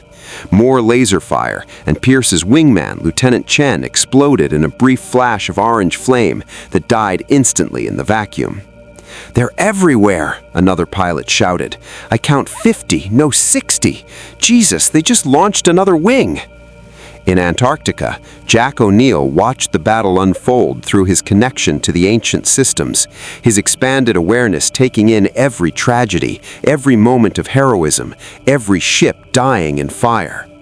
The tactical situation was worse than any simulation had predicted. The Imperial fleet wasn't just superior, they were operating on a completely different level of warfare, like professional soldiers crushing amateurs. "Launching drones," O'Neill said, his voice eerily calm despite what he was witnessing. 8 golden weapons streaked from the Antarctic outpost, accelerating to speeds that made them blur even on the most advanced sensors. They were works of art and death combined, ancient engineering at its finest, guided by a human mind through technology that bridged consciousness and machinery. O'Neill could feel each drone like an extension of his body, sense their trajectories and targets with absolute clarity. The lead drone hit the nearest Star Destroyer shields at a vector calculated to exploit quantum fluctuations in the barrier's coherence. For a millionth of a second, the shield's frequency modulation cycled to a harmonic that allowed matter to pass through. The drone punched into that gap and struck the hull directly. The explosion was spectacular. Ancient weapons didn't just impact, they phased through matter at the molecular level, disrupting atomic bonds and causing cascading failure throughout the target structure. A 50-meter section of the Star Destroyer's hull simply ceased to exist, vaporized at the subatomic level. Atmosphere vented into space, carrying crew members and equipment in a violent decompression. "We hurt them," someone shouted in the outpost's control center. "Keep firing," Weir ordered. "Don't give them time to adapt." The remaining 7 drones in the first salvo found their marks. 2 more Star Destroyers took hits, their shields flickering under weapons that operated on principles Imperial engineers didn't fully understand. One of the cruisers lost its primary reactor, the ancient drone having passed through its shields and structural armor to detonate directly in the power core. The cruiser went dark, drifting helplessly as secondary explosions rippled through its interior. For a moment, just a brief shining moment, Earth's defenders allowed themselves to hope. Then the Imperial fleet adapted. "They're recalibrating their shields," Colonel Carter's voice came through from Stargate Command, where she was monitoring sensor data from multiple sources. "The drones operate on a frequency cycling algorithm, but the Imperial shields are now matching that cycle. It's adaptive defensive technology I've never seen before."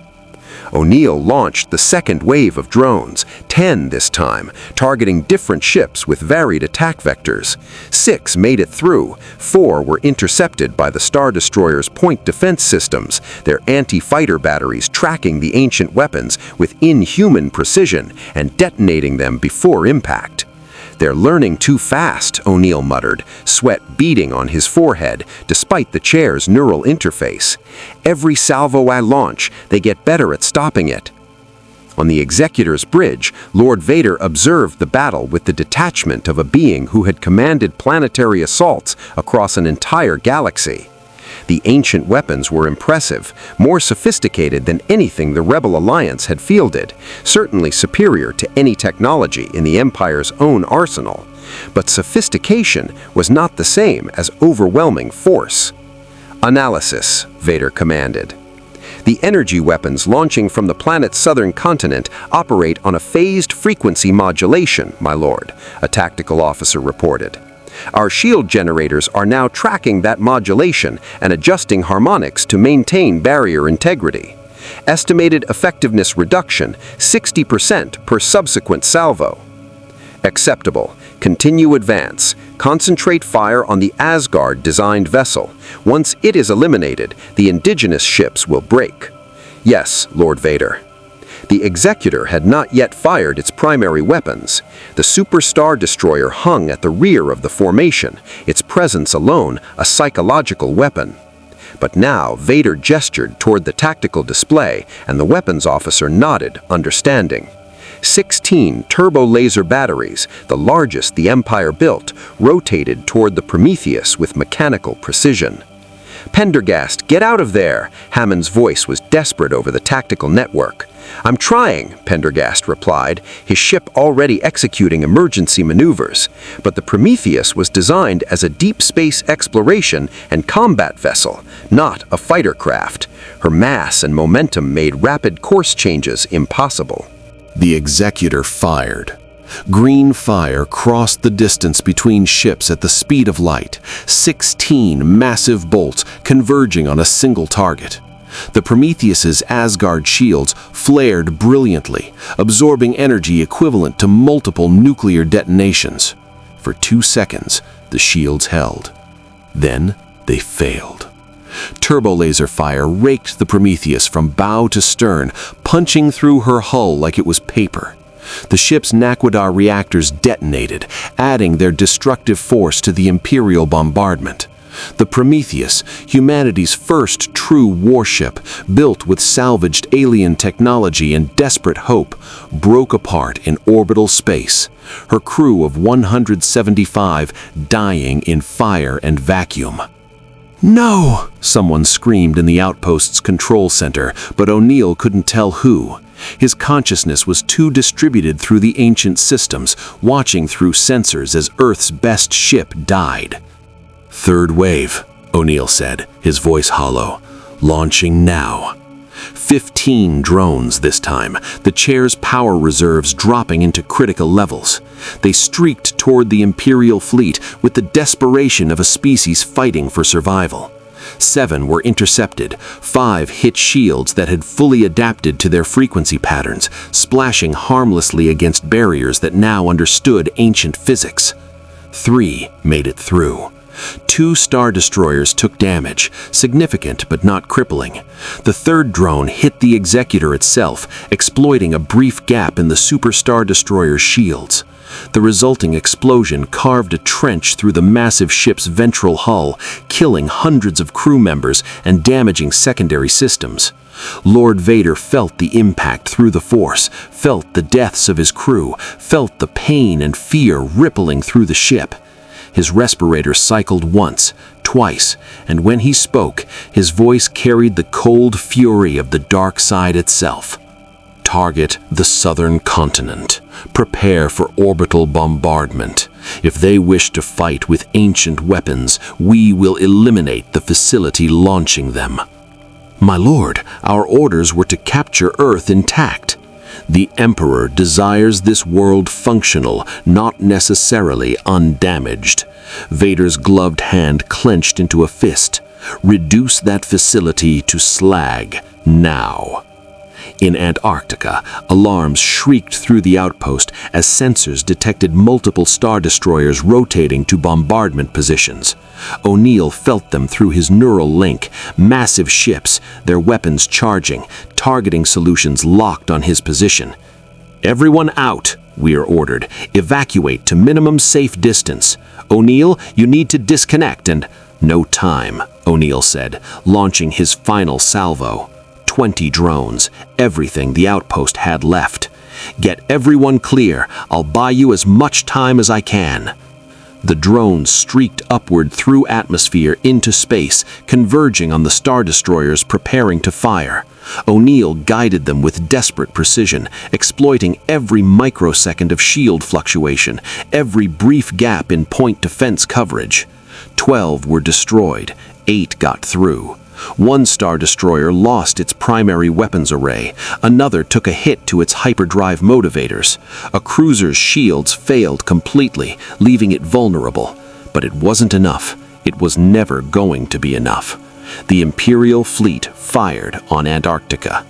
Green turbo laser bolts, dozens of them, rained down on the ice sheet above the outpost. Each bolt carried gigatons of destructive energy. The ice vaporized instantly, becoming superheated steam that exploded outward in a shockwave visible from orbit. The bedrock beneath began to melt, liquefying under temperatures that exceeded stellar coronas. "Power's failing," a technician screamed. "The generators are overloading." O'Neill felt the outpost dying around him, felt systems shutting down as the Imperial bombardment penetrated deeper. The control chair flickered, its connection to his mind wavering. In his last moment of clarity before the neural link broke, he saw the tactical situation with perfect awareness. 11 Hottak ships left from 14, scattered and burning. The Prometheus gone. F-302 squadrons down to 18 fighters from 36. The Antarctic outpost about to be destroyed. Earth had fought with everything it had, and Earth was losing. The chair released him, and Jack O'Neill collapsed to the deck, unconscious. General George Hammond stood in Stargate Command's control room, watching his world die on tactical displays that updated with mechanical precision. The Prometheus was gone. The Antarctic outpost was a crater of molten rock 2 miles deep. Half the Free Jaffa fleet burned in orbital space, their golden hulls twisted and broken. The F-302 squadrons had been reduced to scattered survivors fleeing toward atmospheric entry, pursued by TIE fighters that showed no mercy. "Sir, we're receiving a transmission from the Executor," Sergeant Harriman said, his voice barely steady. "It's Lord Vader. He's demanding to speak with Earth's leadership." Hammond had commanded through enough crises to know when a battle was lost. Pride wouldn't save Earth now, neither would stubbornness, but surrender, actual, genuine capitulation to an extragalactic empire stuck in his throat like broken glass. "Put him through," Hammond ordered. The main display flickered, and Lord Vader's imposing figure filled the screen. Behind him, the Executor's bridge was a hive of activity. Officers coordinating the orbital assault, damage control teams responding to the ancient weapon hit, Imperial efficiency operating at peak capacity despite the casualties they'd sustained. General Hammond, Vader's mechanical voice carried no triumph, no gloating, just cold statement of fact. Your defenses have been neutralized. Your orbital assets are destroyed or incapacitated. Your ancient weapons facility has been eliminated. You have fought with more capability than intelligence suggested, but the outcome was never in doubt. I offer you one final opportunity. Order your remaining forces to stand down, and Earth will be incorporated into the Empire with minimal additional casualties. Refuse, and we will reduce your military installations to ash and impose order through occupation. Hammond looked at the tactical display, at Bratak's remaining ships limping away from the Imperial fleet, at the scattered F-302s that represented humanity's last combat-capable forces, at Earth hanging vulnerable and blue below the Star Destroyers. 7 billion people who had no idea their world had just lost a war most of them didn't know was happening. What guarantees do we have? Hammond asked, stalling for time he didn't have. What happens to Earth under Imperial rule? Your world will be assessed for resource contribution to the Imperial war machine. Your population will be integrated into Imperial society, subject to the Emperor's laws. Resistance will be met with immediate and overwhelming force. Compliance will be rewarded with the protection of the Imperial military and access to technologies beyond your current development. These are the terms. They are non-negotiable. You're asking us to surrender our sovereignty, our freedom. I am informing you of reality. Your sovereignty ended the moment my fleet entered this system. Your freedom is an illusion you maintained only because no force capable of taking it from you had arrived, until now. Hammond felt the weight of command settle on his shoulders like a physical burden. Every military leader faced this moment eventually, the calculation between continued resistance that would cost lives with no hope of victory versus surrender that might save lives but meant submitting to an enemy's will. The Prometheus's crew was already dead. The Antarctic outpost's personnel had been evacuated barely in time. How many more would die if he ordered Earth's scattered forces to continue fighting? But before Hammond could respond, another voice cut through the command center, Colonel Carter shouting from the analysis station with desperate urgency in her voice. General, I'm detecting massive hyperspace windows opening throughout the system. Multiple contacts. They're not Imperial signatures. The tactical display erupted with new data. Ships were dropping out of hyperspace across the solar system, emerging from faster-than-light travel in coordinated formation. But these weren't the wedge-shaped Star Destroyers of the Empire. These were pyramid ships, dozens of them, their golden hulls gleaming in Sol's light. "Gold," Teal'c said, his deep voice carrying recognition and something that might have been grim satisfaction. "The System Lord's Baal's fleet, and there, those are Yu's ships and Camulus's forces." "The Takra actually did it," Daniel Jackson said, staring at the display in disbelief. "They convinced the System Lords that the Empire was a threat to their territories. They're here to fight." 43 Hatak motherships materialized in Earth's orbital space, accompanied by hundreds of smaller support vessels and swarms of death gliders.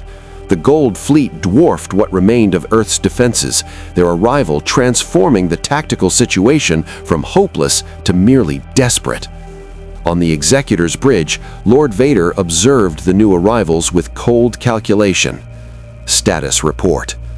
43 capital ships, estimated 200 support craft, several thousand fighter-class vessels, the tactical officer reported, scanning their weapons signatures, primarily plasma-based energy weapons, outdated shield technology, inferior maneuverability.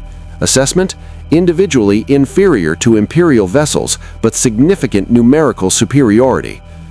"They are the false gods Major Davis spoke of," Vader said, studying the holographic display.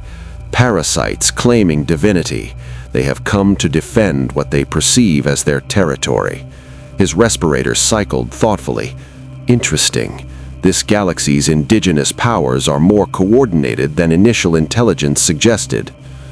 Baal's voice boomed across open communication channels, his gold arrogance on full display. "Unidentified vessels, you have entered territory claimed by the System Lords. Your unprovoked attack on our vassal world, Earth, constitutes an act of war. You will withdraw immediately or face the combined might of the Gold Empire."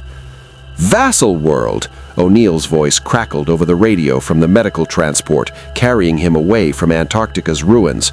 "We're nobody's vassals, you snake-headed son of a—" "Colonel, not helping," Hammond interrupted.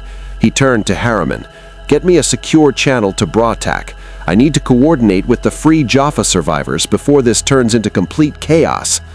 But Vader had no intention of withdrawing. The Dark Lord studied the tactical situation with the experience of thousands of battles, calculating vectors and firing solutions, assessing the Gold Fleet's capabilities against Imperial military doctrine. The numerical superiority was significant, yes, but numbers alone had never determined victory. "All ships, attack formation," Vader commanded. "Target the largest vessels first.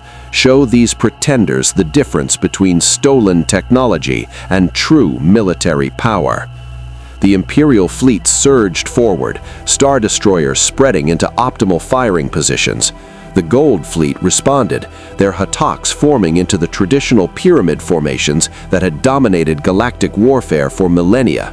For a moment, the two fleets hung in space, poised on the edge of violence that would determine Earth's fate. Then, both sides opened fire simultaneously, and orbital space became hell.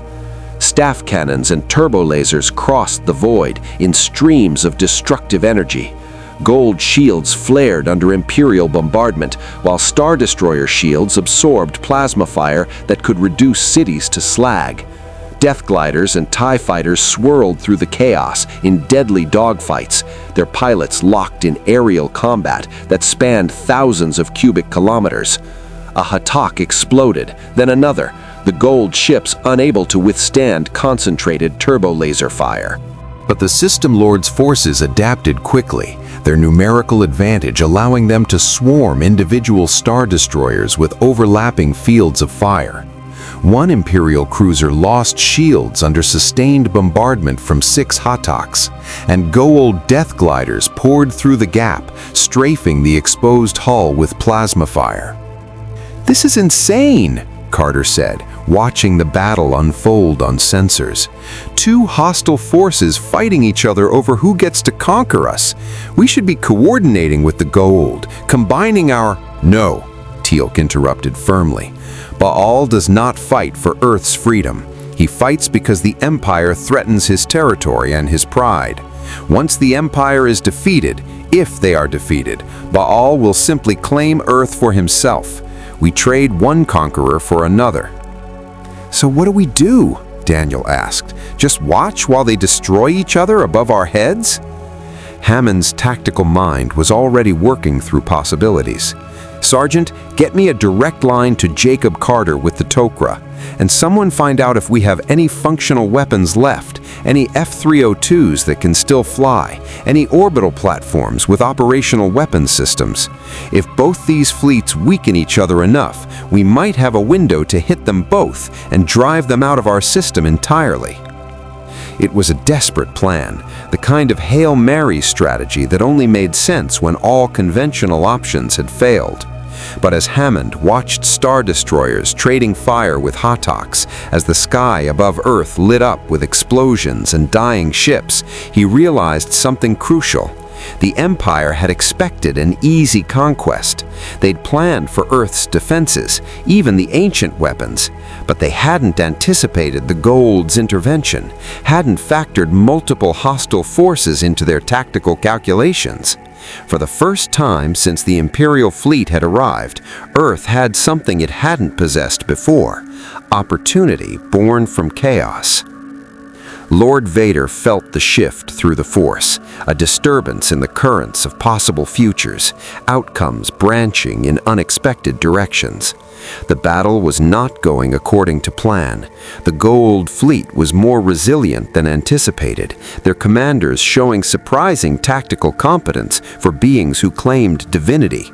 And beneath the orbital battle, on Earth's surface, he could sense activity in the facility called Stargate Command.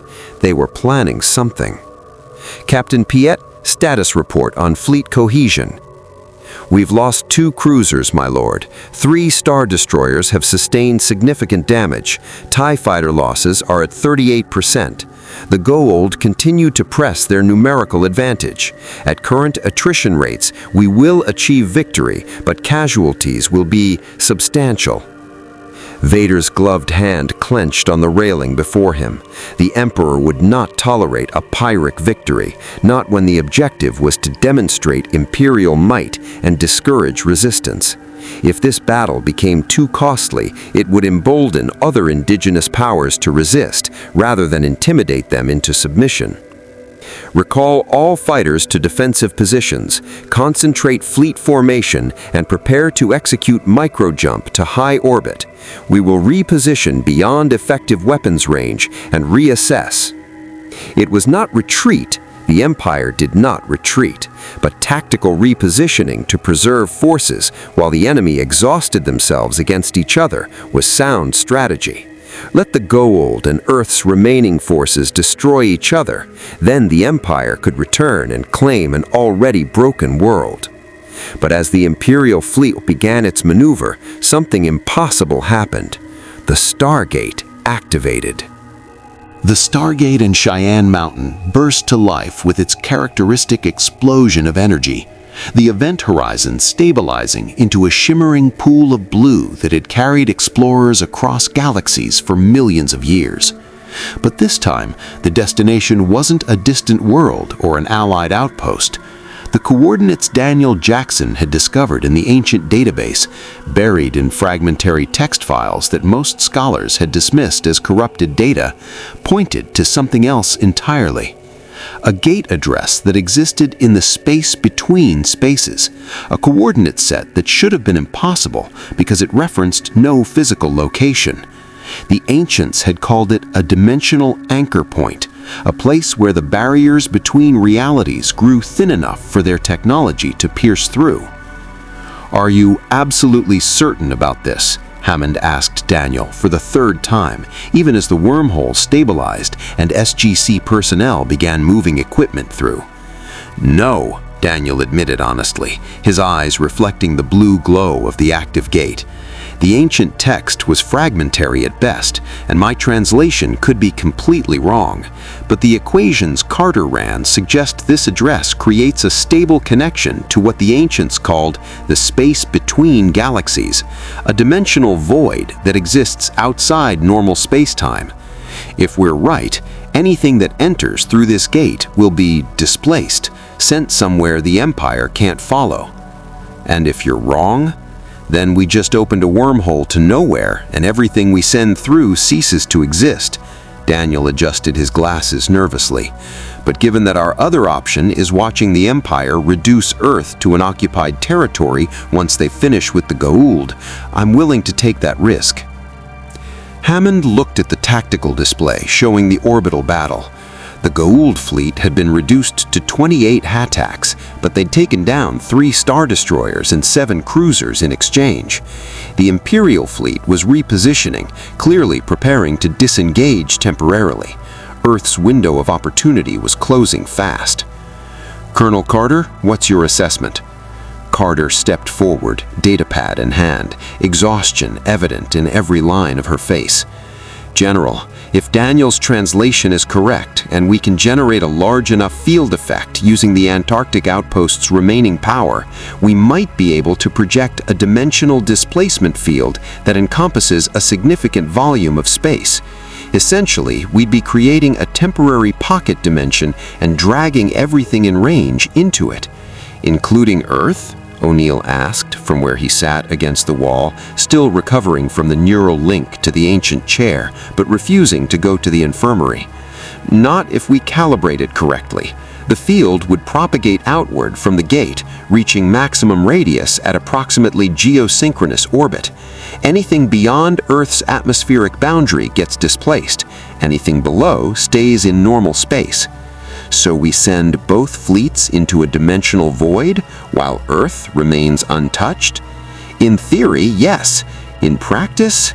Carter trailed off, unwilling to articulate the dozens of ways this plan could catastrophically fail. Teal'c rose from his meditation pose, his calm presence a steadying force in the chaotic control room. It is a warrior's gambit, General Hammond. Victory or death with no middle ground. But I have seen the Tauri accomplish impossible things before. If Colonel Carter believes this can succeed, I trust her judgment. Hammond took a breath, feeling the weight of command that had defined his entire career. This wasn't a decision any military leader should have to make, gambling with weapons barely understood, based on translations from a dead civilization against enemies from another galaxy. But conventional warfare had failed. Earth's defenses were shattered. The only path forward was through technologies that seemed more like magic than science. "Do it," Hammond ordered. "Carter, coordinate with the Antarctic team. Daniel, you're with her. I want that ancient database interface active in case we need to adjust parameters on the fly. O'Neill, as soon as you can stand without falling over, I need you back in that chair. We'll need ancient systems to project the field effect." "Already standing, sir," O'Neill said, proving it despite the way he swayed slightly. "Let's go poke holes in reality. What's the worst that could happen?" "We could destroy Earth," Sam Carter said flatly. "See? Worst case scenario established. Now we just have to make sure that doesn't happen." The team mobilized with desperate efficiency. Teltac cargo ships, provided by the Tok'ra, transported personnel and equipment to Antarctica's ruins, while combat engineers worked to jerry-rig connections between the Stargate's massive power requirements and the outpost's barely functional generators. It was insane, cobbling together ancient technology and Goa'uld power systems and human ingenuity into something that would either save Earth or obliterate it. In orbit, Lord Vader sensed the shift in the Force, a building pressure like the calm before a storm. Something was happening on the planet's surface, something that made the currents of possible futures swirl in chaotic patterns he couldn't fully predict. "What is the status of surface activity?" Vader demanded. "Sensors detect massive energy buildup at the human facility in North America, my lord, consistent with their ring device technology activating, but the power levels are unprecedented. Orders?" Vader reached out through the Force, trying to sense what Earth's defenders were planning. He felt determination, desperation, and something else, a wild hope born from refusing to accept defeat. Dangerous variables, all of them. "Cease repositioning. All ships, maximum shields, and prepare for..." The Stargate in Cheyenne Mountain erupted with energy that made its normal activation look like a candle compared to a star. Power from the Antarctic outpost's ancient generators, channeled through Goa'uld Teltac reactors, amplified by the Stargate's own massive energy requirements, all focused through coordinates that pointed to nowhere and everywhere simultaneously. Reality tore. A sphere of distorted space-time exploded outward from Cheyenne Mountain, expanding at relativistic speeds. It wasn't visible to normal sight, but every sensor in the solar system registered it. A wave of dimensional displacement that rewrote the fundamental laws of physics as it passed. The field reached geosynchronous orbit in 2.3 seconds and kept expanding. "Brace for impact," someone screamed on the executor's bridge, though there was nothing physical to brace against. The field passed through the Imperial fleet like they were made of smoke. Star destroyers flickered, their massive hulls becoming translucent as the dimensional anchor pulled them out of normal space-time. Crew members felt themselves stretched across impossible distances, existing in multiple places simultaneously for a subjective eternity that lasted less than a microsecond. Then they were gone. The entire Imperial fleet, Star destroyers, cruisers, support vessels, Lord Vader himself, vanished from Earth's orbital space as if they'd never existed. The Goa'uld fleet suffered the same fate. Baal's flagship transmitted a single burst of outraged screaming before dimensional displacement claimed it. 28 Hawtocks, hundreds of support craft, thousands of death gliders, all pulled into the space between spaces, their crews experiencing transition into a realm the ancients had built as a cosmic quarantine zone for threats too dangerous to exist in normal reality. The field reached its maximum radius and collapsed, the Stargate in Cheyenne Mountain exploding in a shower of sparks as power overload destroyed the device that had connected Earth to the galaxy for 6 years. The energy discharge shattered windows throughout the mountain complex and threw everyone in the gate room to the floor. Silence fell over Stargate Command, broken only by alarms and the groaning of stressed metal. Sergeant Harriman pulled himself up to his console, checking sensors with shaking hands. "Orbital space is clear," he reported, his voice full of disbelief. "Both fleets are gone. The Imperial vessels, the Goa'uld Hawtocks, everything. They're just gone." Hammond pulled himself to his feet, staring at the now empty tactical display. "Where did they go?" Carter replied from Antarctica, her voice coming through damaged communication systems. "A pocket dimension that exists parallel to our reality. The ancients built it as a prison for enemies they couldn't destroy, somewhere outside normal time and space where threats could be contained without annihilating them completely." "Can they get back?" O'Neill asked, the question everyone was thinking. "Eventually, maybe, if they figure out how to navigate dimensional physics without the ancient database we used. But that could take years, decades, or never. We've bought Earth time, probably a lot of it." On the observation deck of the Executor, Lord Vader stood motionless, staring at impossible space. The dimensional void stretched in directions that had no names, colors that shouldn't exist, swirling in patterns that hurt to perceive. Around him, his crew worked frantically to understand what had happened, running diagnostics on systems that reported functioning perfectly, despite existing in a realm that violated every known law of physics. "Analysis," Vader demanded, his voice cutting through the chaos. "We're somewhere, my lord," Piet replied, his professional composure cracking. "Sensors can't establish our position relative to any known stellar reference points. Hyperspace navigation is impossible. The dimensional coordinates don't correlate to real space. We're trapped." Vader felt it through the Force, the isolation, the separation from the galaxy he knew. But also, surprisingly, he felt something else: respect. Earth's defenders had done the impossible. Rather than surrender, rather than accept inevitable defeat, they had wounded the Empire itself and bought their world's freedom through desperate ingenuity and weapons they barely understood. "The Emperor will be displeased," Piet said quietly. "The Emperor is far away, and we are here. Begin analysis of this dimensional space. The Empire has conquered a galaxy. We will find our way back, and when we do, Earth will learn that temporary victory is not the same as permanent survival." But even as he said it, Lord Vader knew the truth. Earth had won this battle. The cost had been devastating. The Prometheus destroyed, the Antarctic outpost eliminated, the Stargate shattered, but they had done it. what no world in the Empire's history had accomplished. They had defeated an Imperial invasion fleet, not through superior firepower, but through creativity, desperation, and the willingness to gamble everything on impossible odds. In another dimension, trapped in a space between spaces, 43 System Lords ships and the entire Imperial task force would spend years, perhaps centuries, trying to find their way home.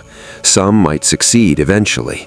Others would drift through dimensional void until their power systems failed and their crews died of old age in a prison without bars. But Earth was safe, bloodied, battered, its defenses shattered, and its gateway to the stars destroyed, but safe. The people of Earth would rebuild. They would construct new ships, discover new stargates, prepare for the day when their enemies might return. And they would face that day knowing they had stood against an empire that conquered galaxies and emerged victorious through the strength of human determination, ancient technology, and the unwillingness to accept defeat. The weeks following the Battle of Earth, as historians would later call it, were marked by exhaustion, grief, and the slow realization of what humanity had accomplished and lost. The Prometheus's crew was mourned in a memorial service attended by President Hayes himself. The Antarctic outpost was declared an exclusion zone, its ruins too unstable and radioactive for recovery operations. And in Cheyenne Mountain, engineers began the painstaking work of determining if the destroyed Stargate could be repaired or if Earth's connection to the galaxy had been permanently severed. General Hammond stood in the empty gate room 6 weeks after the battle, staring at the twisted remains of the Stargate that had defined his command for 6 years. The device that had carried SG teams to thousands of worlds, that had brought allies and enemies alike through its event horizon, was now just a circle of broken Nakada and shattered crystal. "Colonel Carter thinks she can rebuild it," Daniel Jackson said, joining Hammond at the railing. "Using the spare gate from Antarctica and components salvaged from the original. It'll take months, maybe a year, but it's possible." And the dimensional displacement field? Any sign that the Imperial fleet or the gold are finding their way back? Daniel shook his head. Nothing on sensors. The Takra have been monitoring the hyperspace anomaly in what used to be Imperial space. It's still there, but no traffic coming through. If Vader's fleet is trying to return, they haven't figured out how yet. Hammond allowed himself a small smile. So we actually did it. We defended Earth against an extragalactic invasion. At a cost, Daniel reminded him gently. 175 crew on the Prometheus, 6,000 Jaffa warriors who came to help us, the entire ancient outpost that could have powered Earth for centuries and were cut off from our allies until we rebuild the gate. Wars always have costs, Dr. Jackson. The question is whether what we preserved was worth what we paid. Hammond gestured to the destroyed gate, to the mountain around them, to Earth beyond. 7 billion people woke up this morning in a free world, completely unaware how close they came to Imperial occupation. That seems worth it to me. Across the solar system, in the scattered debris fields where great ships had died, recovery teams from a dozen nations worked to salvage technology from the wreckage. Pieces of Star Destroyer hull plating that could revolutionize Earth's metallurgy. Intact TIE fighter solar panels that might unlock new energy generation methods. Even fragments of gold hattacks that had fallen to Earth in the battle's aftermath, their systems waiting to be reverse engineered. Earth had been bloodied but not broken. Humanity had proven it could stand against empires that spanned galaxies, could wield weapons created by ascended beings, could gamble with dimensional physics and win. The galaxy, 2 galaxies now technically, had learned that Earth was not a world to be conquered easily.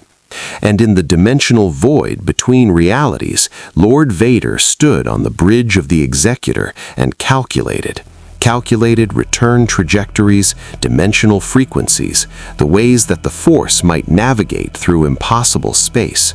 He would find a way back. The Empire always found a way. But when he did return, he would remember the world that had beaten him, would remember their courage, their ingenuity, their absolute refusal to surrender, even when defeat seemed certain.